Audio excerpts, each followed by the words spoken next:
Natoy nangutanan nako, ningon siya, Father, unsa may kalahian sa usa ka pari nga religious o usa ka pari nga dayosisano? Bueno, ang pari nga religious o pari nga dayosisano, pareho nga mga alagad sa simbahan.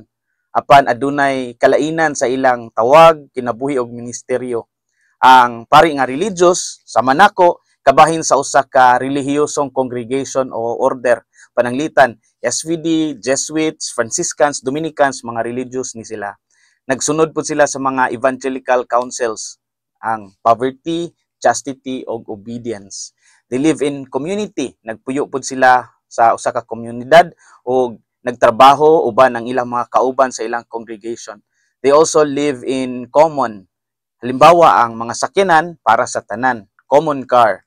Gipadala po sila sa lain-laing mga lugar depende sa mission sa ilang congregation. Pananglitan, in the SVD, we are present in 85 countries around the world. So, naay mga Pilipino nga na-assign sa Kenya, sa USA, Vietnam, Peru, Portugal, Germany, Korea, o uban pang lugar sa kalibutan, depende kung asa sila ipadala sa ilang congregation.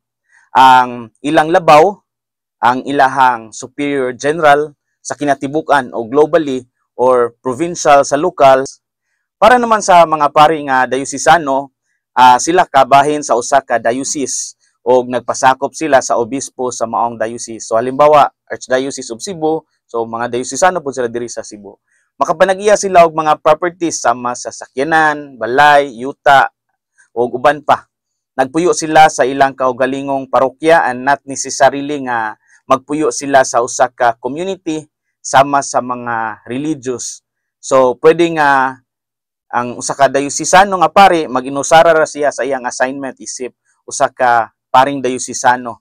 Apan sayod pud ko nga daghan rod sa mga dioceses nga naa na sila karoy team ministries. Sa limbawa sa usa ka parokya mag-uban ang daghang paring dayosisano.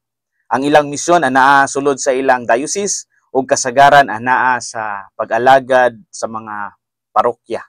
Apan importante sad nga mahibal-an nato ang mga pinasahi nga punto nga ang religious kasagaran moalagad sa mga eskwelahan, sa misyon, sa media sama sa JESCOM, TV Masses sa St. Paul ug sa SVD ug sa special ministries nga gi-assign sa ilang congregation.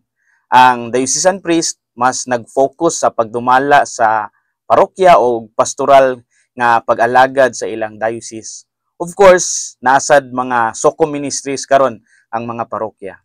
Apan sa kinatibuk-an, pareho silang mga pari og nag-alagad sa nagkalain-laing pamaagi depende sa ilang tawag o misyon. Siguro okay na siya. Kung naamoy mga pangutana, i-comment lang atong tubagon kung natay time.